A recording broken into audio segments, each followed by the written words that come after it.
Okay, last time we were looking at the line that goes that passes through x1, y1 and x2, y2, and we spent quite a bit of time fooling around. So what I'm going to do is just remind you where it was, and I'll just give you one form of the equation. We had 2 or 3 different types, but I'm just going to give you one form. So we've got y minus y1 over x minus x1 equals y2 minus y1 over x2 minus x1, and you'll remember that I said that was the cutest form. That's the nicest form. I'm not quite sure I could substantiate that, but there you go. It's quite nice. So I'm just going to give you 1 or 2 examples just to show you how it works. So I'm going to have x1, y1 equals, what was my example, 1, 3, and x2, y2 equals 7, 5. Sweet as. Okay, that's quite nice. So I guess the first thing to do is to draw it, rather than just saying, oh my god, just draw it. So we need the line, we need equation for line passing through these points. Passing through these points. So 1, 3 and 7, 5. Well, let's set up a nice little pair of axes. I think I can pinch it down a little bit. You'll notice that both of them in the reverse quadrant, so both of them have got positive x and y. So just to start with, I guess we can just concentrate on the quadrant 1. So there's 1, 2, 3, 4, 5. Not drawing this very accurately. 1, 2, 3, 4, 5, 6, 7, and 1, 2, 3, 4, 5, 6, 7. 3, 4, 5, 6, 7. There you go. So let's have a look at this 1, 3. So that's 1, 3. That's your first point. That's this one here. And I may as well write it on. 1, 3. 7, 5. 1, 2, 3, 4, 5, 6, 7. There it is, 5, which is here. So it's there. And that is 7, 5. So there you go. And we've got this nice. I'll have to sort of turn my head to one side to draw it. Nice little straight line. So even before we start doing any mathematics or anything, we can just see straight away that the line's got a positive slope because it slopes upwards as x increases rather than downwards. So I'll write that on, positive slope.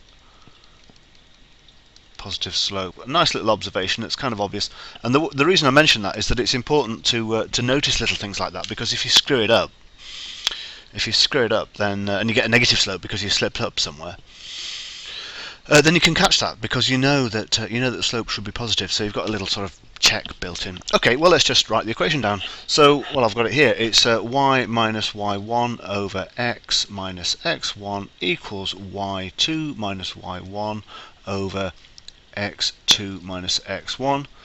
x1 equals 1. I'm reading it from up here. y1 equals 3, x2 equals, I've forgotten already, 7, there it is, 7, and y2 equals 5. So just looking at this nice little cute formula that we've got here, I'll put brackets in it. Well, we want y equals mx plus c, don't we? But we don't know the m and we don't know the c. But x is that x there, and y is that y there, and it's not quite in the same format, but we can turn it into that.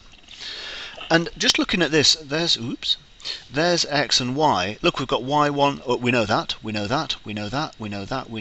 everything. This is giving us a relationship between x and y, which are the 2 coordinates there. So I'm just going to bung them in. Y minus, what's y1? Well, it's y minus y1 is here, 3. Divided by x minus x1, which is just 1, equals y2 minus y1.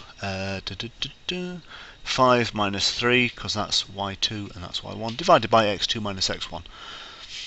7 minus 1. So all I've done is taken this formula here, and I've just bunged these values in. Look, there's x and y, which we need to know. We need what we want overall is a relationship between x and y. Like that. It's not quite in the right format yet, but we'll come to that. Well, let's have a look at this. Well, y minus 3 over x minus 1 equals... Okay, 5 minus 3 is 2 over 7 minus 1 is 6, which is a third. I haven't done the fractions set screencasts yet, but I'll do those at some point. Anyway, just assuming that we know that. So y minus 3 over x minus 1 equals 1/3. Okay, so y minus 3 equals 1/3 times x minus 1, which equals 1/3 of x minus 1/3. We're just multiplying the 1/3 by everything there. That's y minus 3. So y equals 1/3 x minus 1/3, and we've got that minus 1 there on that side. So that turns to a plus 3 there. Okay, sweet as. So that's 1/3 x plus 2 2/3.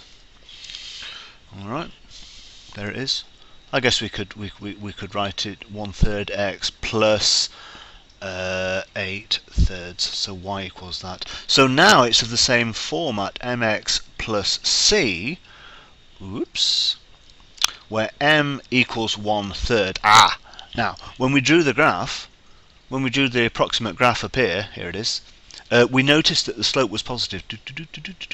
There's another thing I've just realised actually. The intercept's also positive. You can tell even from this very crude picture here that the intercept, that's that distance there, is positive. It looks to be, well, it'll be a little bit less than 3 because that's vertical distance 3 there, and you've climbed down a little bit from 3, so it's going to be 2 and a bit, nearly 3, 2.9 or something.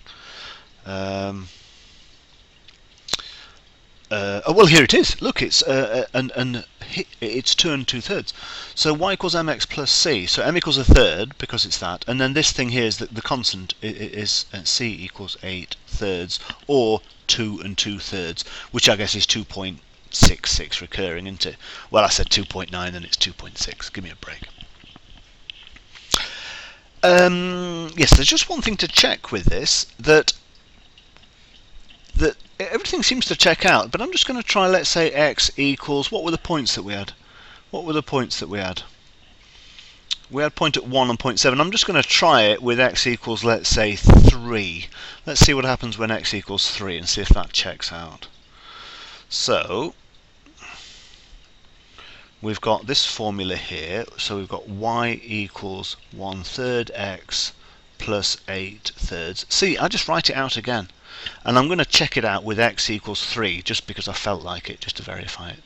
So y equals 1/3 of 3, because I've got this formula here, but with x equals 3, there it is, plus 8/3, which equals 1 plus 8/3, which equals 3/3 plus 8/3, which equals 11/3, which equals 3 and 2/3, doesn't it? Because that's 9, 10, 11. 3 and 2/3. So going through all this again, just substituting x equals 3, and I was a little bit cheeky here because I just happened to know that actually it didn't work out that nicely. I was going to say because it gave a nice value for my y, but it wasn't that nice after all. Oh well. Okay, so when x equals 3, that tells me that y equals x equals 3 means that y equals 3 and 2/3, or the y coordinate for that particular for that line is 3 and 2/3. Let's just check that out. I can find it. Oh, here it is. 3. So we should have the point 3, 3 and 2/3. That should be on the line. There's 3, and oh, not bad. Look, because this bit here is 3 and that bit there's 4, so it's 3 and 2/3. It's close enough for government work. Okay, so I want you to pick up a few facts. Firstly, I keep on writing out the equation in different formats and then fooling around with it. Secondly, even before I started with the mathematics, I noticed it's got a positive slope and a positive intercept. just by sketching it. And thirdly, I checked what I knew intuitively against the answer, and everything seemed to work. So I think that's quite good, and I'm going to stop there. Bit of a long one, this.